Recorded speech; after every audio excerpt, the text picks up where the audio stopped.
Teach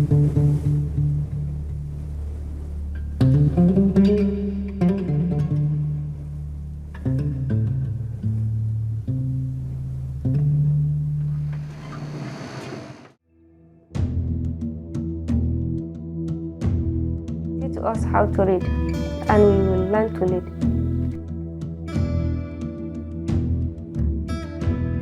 Teach us how to count. Many problems we will surmount.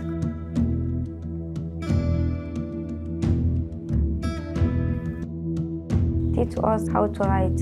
Our worlds become bright.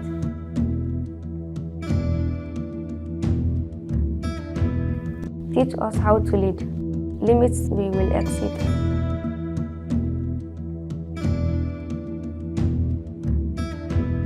Teach us how to dream. We will heal our self-esteem.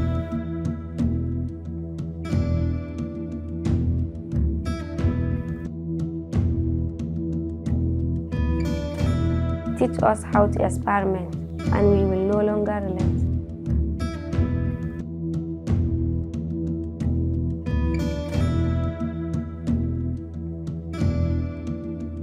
Teach us how to imagine, and every one of us will win.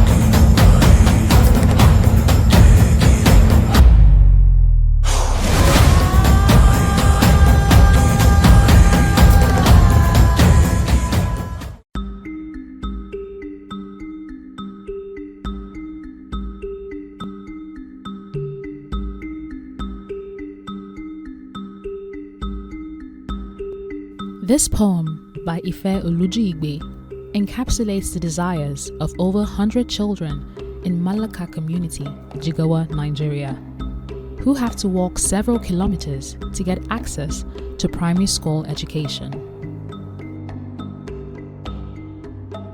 It's more than a poem, it is a prayer.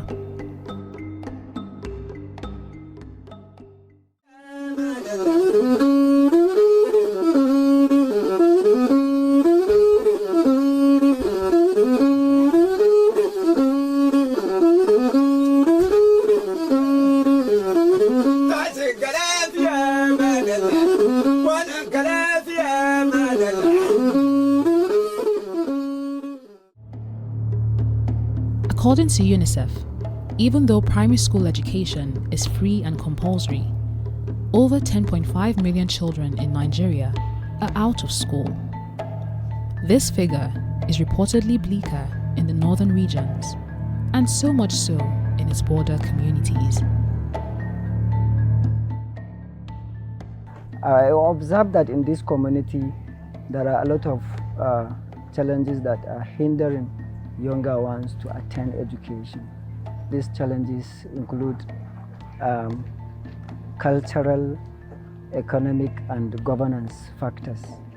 One, the parents themselves in this community are not well educated because the belief is that Western education is not compulsory. What is compulsory is Arabic education because the dominant population is Muslim Hausa community. So therefore, they don't believe that Western education must be attained by all their children.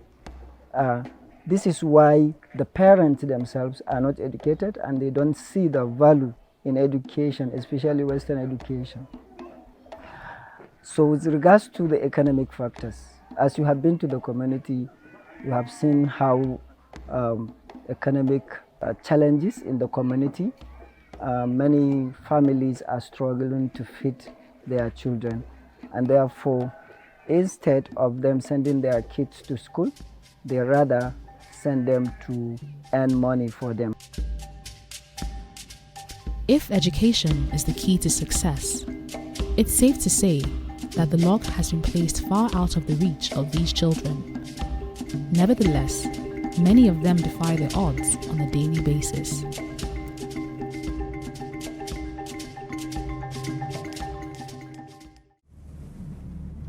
Stories like this are not uncommon in border communities, where education deprivation is driven by various factors, including economic barriers and socio-cultural norms. But Malaka community of Jigawa is not without a spirited advocate.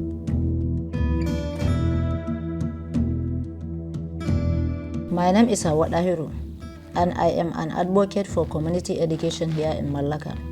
I was born in Guduma Kankwana, very close to this community, and after my primary and secondary education in Jigawa, I came back home and started work as a polio vaccinator, and then started volunteering for different social programs. I was a community volunteer mobilizer for over 6 years before going for my NCE program, where I studied mathematics and physics.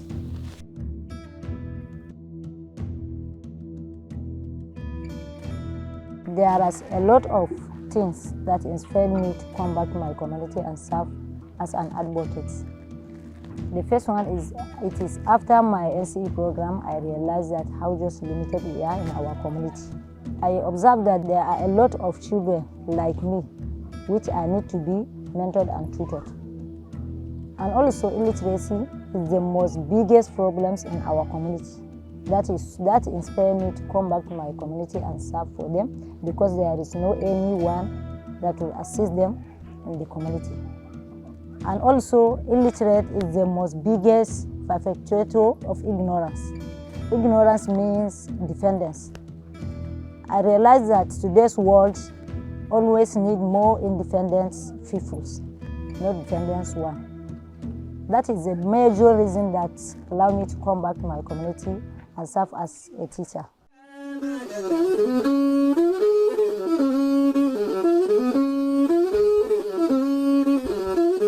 In a community like Malaka, with over 250 households, Hauwa is on a mission to ensure that at least one child from every house is enrolled in school.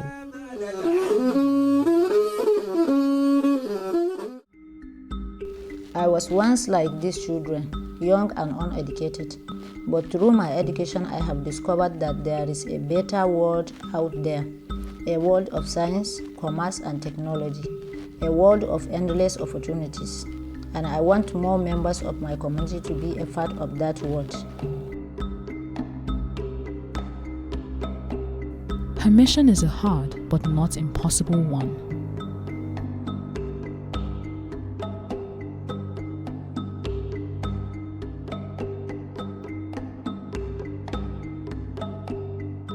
So there are a lot of challenges that I faced after I came back to my community to serve as an advocate. The first challenges that I faced is the parents of that community were uneducated. That is why they are giving us problems in sending their children to the school. And another challenge is that due to the harsh economic community conditions we are in, some parents prepare to send their children to earn money for them, instead of sending them to the school. Third one is some of the younger children, most especially young girls, the parents are using them at home for house chores. So the parents are not eager to let them go to the school. For the girl child, the belief is also attached to cultural factors. The girl child are meant to be in their houses, exclusively in their houses. And two, they don't like to mingle with the boys. Therefore, once they are growing up, they want to marry them off instead of allowing them to go to school. So this factor has also contributed to the low rate of girl child being in schools in this community. I am particular about the girl child. Educating a woman is like educating a society or a community, because women are incubators, meaning planting a seed of knowledge in women, it gives birth to entire forests. Imagine if there are 20 Hauwas in this community. How does this community will look like now?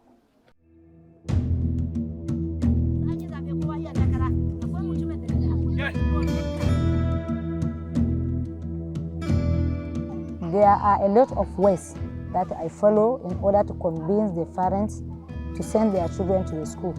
The first way is that every month we are conducting a sensitization campaign for the parents so that to know the importance of education. Secondly, all the activities that they are doing in the community, I am joining them to do it so that they will they will look at me as an example. So that they will send their children to school, they will not think if they finish their school, they will not come back to the community and sit down with them.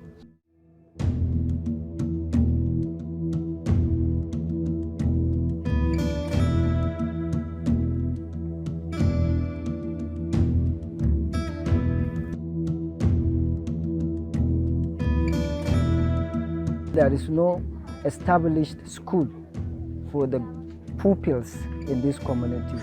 There are over 500 pupils waiting, wanting, longing to be educated. But up till this time, we have been advocating for over 20 years till now. The government does not see it important to build a primary school for these kids.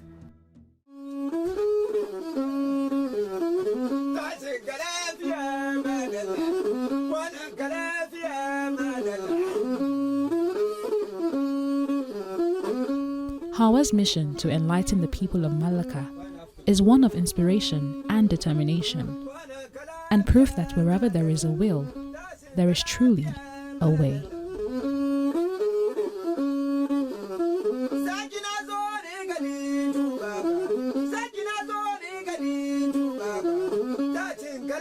To make change happen, one must be ready to go against the grain. I am more than ready.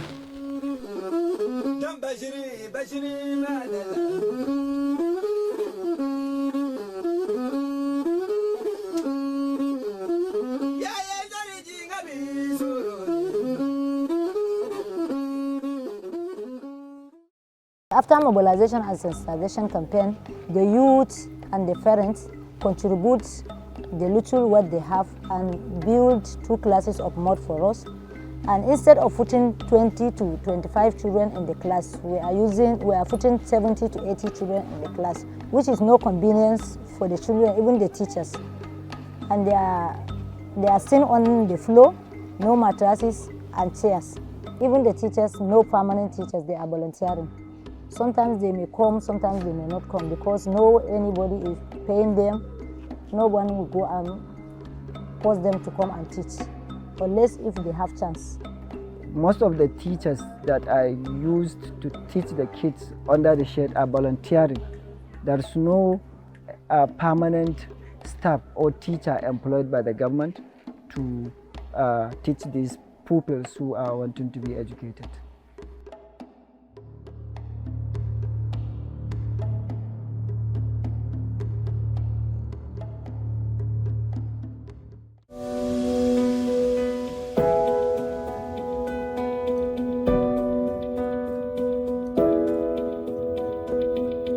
I started my advocacy in 2016 with 2 children, but now we are having more than 300 and 350 children in the school.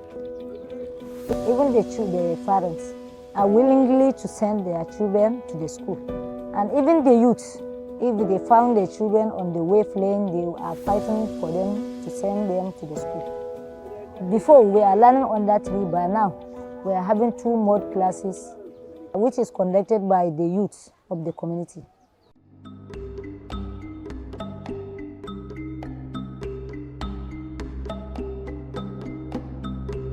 Alhamdulillah, thanks to the collaboration with our leaders, we have achieved the enrollment of about 300 pupils in our nomadic primary school.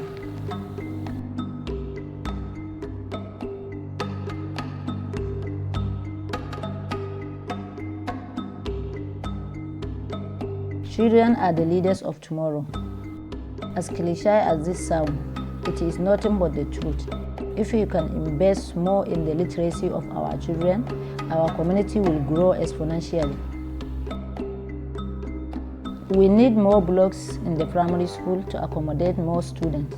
There is also a need for permanent teachers as all our current teachers are volunteers.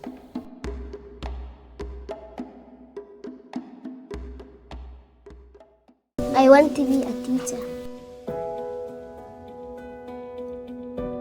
I want to be a doctor. I want to be president.